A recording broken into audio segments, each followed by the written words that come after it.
నమస్తే, welcome to hit TV. ఈ రోజు మనతో పాటు ప్రముఖ ఆధ్యాత్మికవేత్త అలాగే ఆస్ట్రాలజర్ ముల్లపూడి సత్యనారాయణ గారు ఉన్నారు. వారితో మాట్లాడి మరిన్ని విషయాలు తెలుసుకుందాం. నమస్తే గురు. నమస్కారం మా చాందిని. బాగున్నారా? బాగున్నానమ్మా చాందిని. గురువు గారు, ఇంట్లో దరిద్ర దేవత ఉంది అని ఎలా గుర్తించాలి? అసలు సంకేతాలు సూచనలు ఏమైనా ఉంటాయా? తప్పకుండా ఉంటాయి. లక్ష్మీదేవి ఉన్న చోట దరిద్ర దేవత ఉండదు, దరిద్ర దేవత ఉన్న చోట లక్ష్మీదేవి ఉండదు. దరిద్ర దేవత ఉన్న చోట ఆమెకి దుర్గంధం అంటే ఇష్టం, అంటే చెడ్డ వాసన. మనం డంపింగ్ చేస్తాం కదా చెత్త అంతా కూడా, అక్కడ వాసన వస్తుంది చూడు, అంతకంటే దారుణంగా ఉంటుంది అనమాట. అలాంటి చోట దరిద్ర దేవత ఉంటుంది. అంటే డంపింగ్ యార్డ్స్లో ఉంటుందా అండి అంటే ఎస్, డంపింగ్ యార్డ్స్లోనే ఉంటుంది. మన ఇల్లు డంపింగ్ యార్డ్ కాకూడదు. డంపింగ్ యార్డ్ అంటే చెత్తేనా అండి గురుగారు అంటే? చెత్త ఆలోచనలు కూడా ఉండకూడదు, చెత్త సంకుచిత భావాలు కూడా ఉండకూడదు.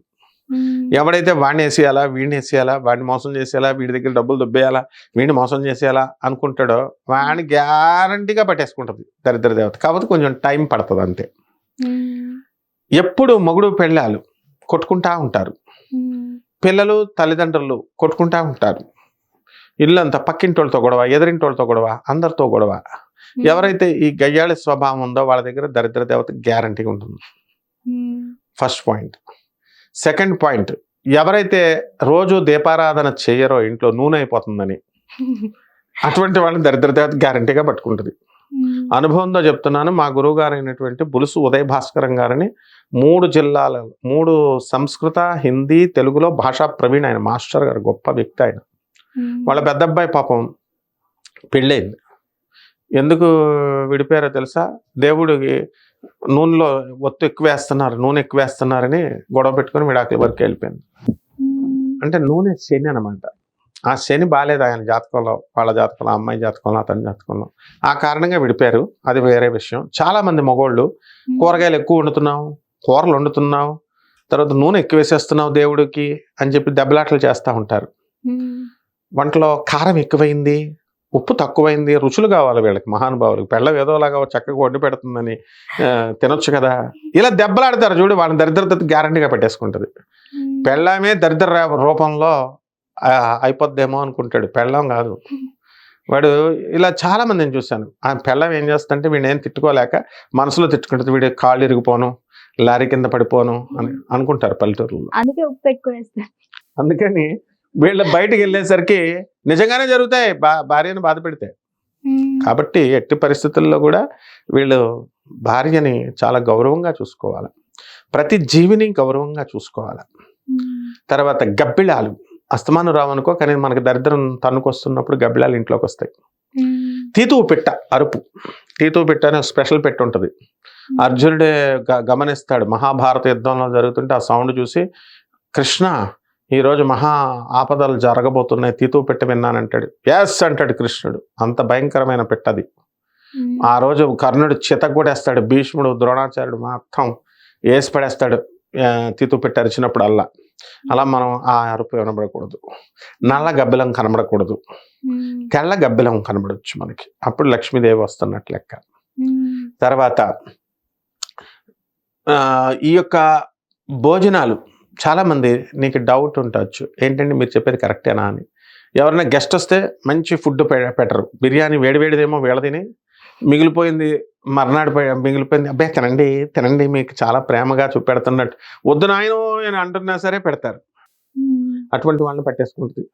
ఒకసారి ఒక ఇంట్లో ప్రేమ ఎక్కువైపోయి, అబ్బాయి తినండి తినండి తినండి ప్రసాదం తినండి అంటుంటే, ఫ్రెష్ ప్రసాదం అనుకుని నాతో పాటు 2 వచ్చారు, తింటున్నారు. నాకు తెలిసి కాబట్టి వద్దొద్దు అంటున్నాను. అంటే పులిహార, నిన్నటి మిగిలిపోయిన వినాయక చవితి పూజలు చేస్తాం కదా, అందులో మిగిలిపోయిన శనగలు అవి ఉంటే పర్లేదు అవన్నీ.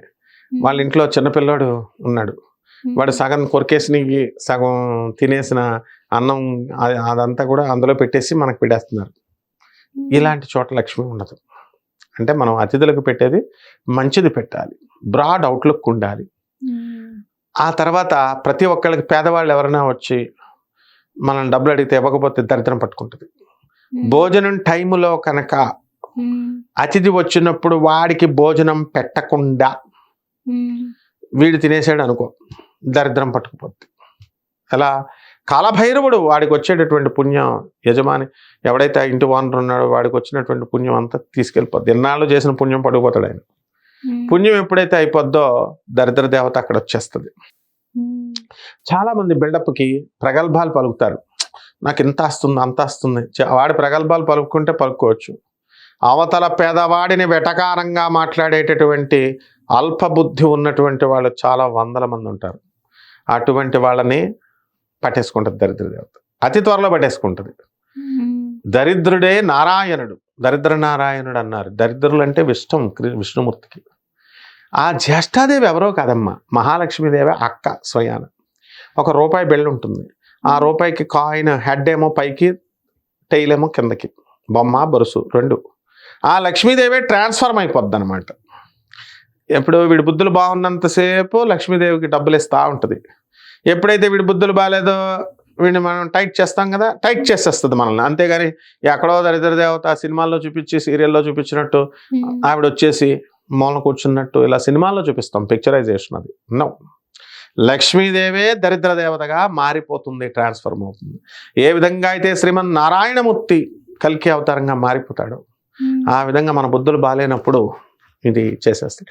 రక్షించేటటువంటి శ్రీనివాసుడే కలియుగంలో అంతం దగ్గరికి వచ్చేసరికి మన బుద్ధులన్నీ మారిపోయినాయి కాబట్టి డెస్ట్రాయర్గా మారిపోతాడు. అలాగే లక్ష్మీదేవి కూడా ప్రొటెక్టర్గా ఉంటూ మనకి తిండి పెట్టేటటువంటి ఆ జగజ్జనని కాల యమురాలై దరిద్ర దేవతగా పట్టుకుంటుంది.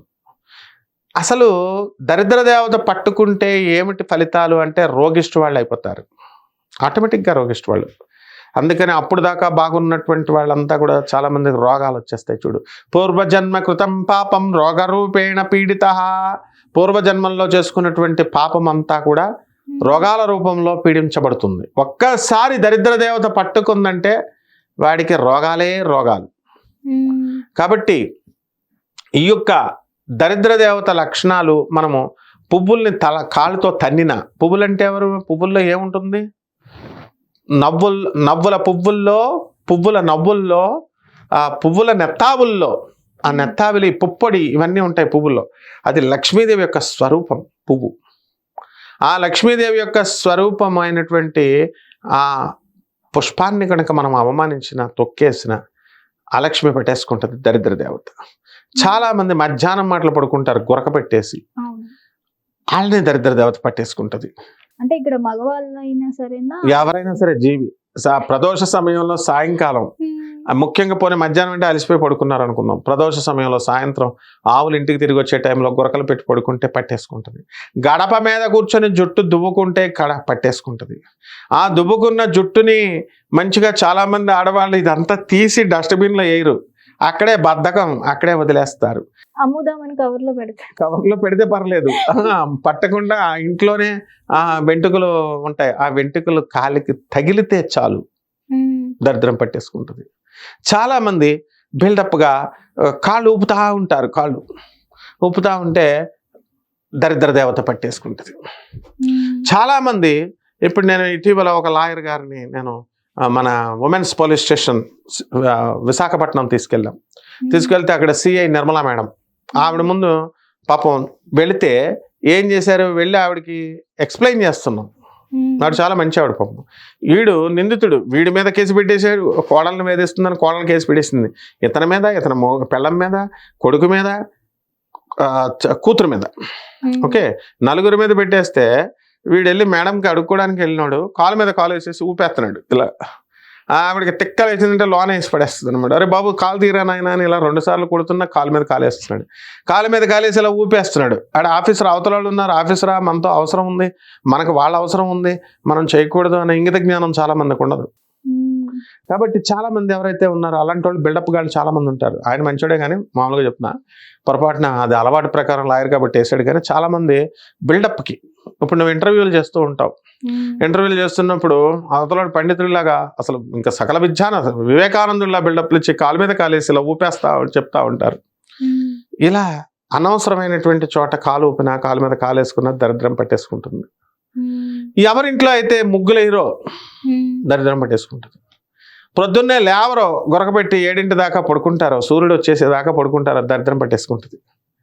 రోగాలు కూడా వచ్చేస్తాయి. అందుకే ఒక ఆవిడ ఉందన్నమాట, బిర్యానీ లేకపోతే మొదట దిగదు ఆమెకు రోజు డైలీ. మెడ నొప్పండి, మా ఎముక ఇటు తిరగడానికి లేదు, ఇటు తిప్పడానికి లేదంటది. మరి చెప్పినప్పుడు ఏందా? Parties daily, friends friends friends, అసలు ఈ ఫ్రెండ్స్ వచ్చి ఇప్పుడు మెడ తీస్తారు. ఇప్పుడు ఏంటండి ఎప్పుడు చూసినా దేవుడు దేవుడు అంటారు, ఫ్రెండ్స్తో ఎంజాయ్ చేయాలండి. మెడ ఊడిపోయింది, ఇప్పుడు మెడ లేదు. కాబట్టి ఈ సాఫ్ట్వేర్ వాళ్ళు వీళ్ళంతా కూడా ఉద్యోగాలు చేసేవాళ్ళు బాగుంటారు, ఉద్యోగాలు చేయకుండా వాళ్ళ పిల్లలు ఉంటారు చూడు, వీళ్ళకి బిల్డప్ ఎక్కువ కొంతమంది. ఇలా చేసేటటువంటి వాళ్ళందరికీ కూడా తప్పకుండా మొగుడిని గౌరవించాలి, అలాగే పెళ్ళాన్ని వీడు గౌరవించాలి, అత్తగారిని మామగారిని గౌరవించాలి, అటైనా ఇటైనా. అలా కాని వాళ్ళని దరిద్రం పట్టేసుకుంటుంది. కాబట్టి ఈ యొక్క గురువులకు కామెంట్లు పెడతా ఉంటారు, వాడు సరిగ్గా రాకపోతే కామెంట్లు పెట్టారంటే ఒక అర్థం ఉంది. ప్రతిదానికి కామెంట్లు పెట్టేవాడు వీళ్ళని దరిద్రం పట్టేసుకుంటుంది.